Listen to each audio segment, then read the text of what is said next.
ఉన్నారు కదా. కడప జిల్లా ప్రొద్దుటూరు రాజుపాలెం మండలంలోని దేవాదాయ శాఖ మంత్రి ఆనం నారాయణ రెడ్డి పర్యటించారు. వెల్లేల గ్రామంలోని సంజీవని రాయిని కుంభాభిషేకంలోని పాల్గొని చెన్నకేశవ స్వామి ఆలయ అభివృద్ధికి 4 కోట్లతో భూమి పూజ చేశారు. సంజీవరాయుని ఆలయ పనులు పూర్తి కోసం అదనపు నిధులు మంజూరు చేస్తామని తెలిపారు. రాష్ట్ర వ్యాప్తంగా ఆలయ అభివృద్ధి, శ్రీవాణి భజన మందిరాల ఏర్పాటు మరియు దేవాదాయ భూముల రక్షణకు ప్రత్యేక చట్టం తీసుకురానున్నట్లు మంత్రి వెల్లడించారు.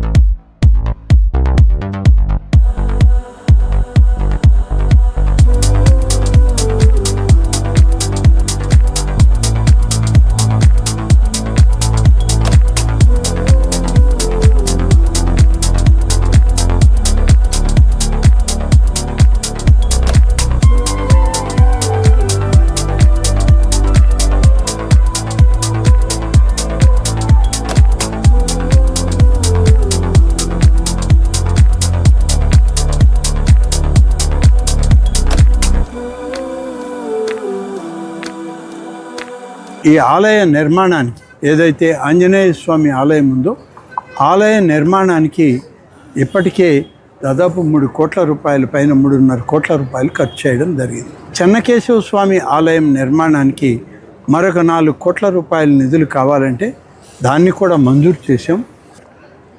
ఆ భూములు వచ్చి ఇవి దేవాదాయ శాఖ అన్నారు. చట్టం ప్రకారం 22(1)C ప్రకారం అది చట్టంలో రికార్డ్ అయితే రెవెన్యూ డిపార్ట్మెంట్లో ఇంకా ఆ భూమి ఎవరికీ చెందదు, దేవాదాయ శాఖకి తప్ప. కానీ భూములు మా దగ్గర లేవు, భూములు రైతుల దగ్గర ఉన్నాయి. కానీ రాజకీయ కక్షతో కొంతమంది చేసినటువంటి పొరపాట్లని ఇవాళ సరిచేస్తుంది ఈ ప్రభుత్వం.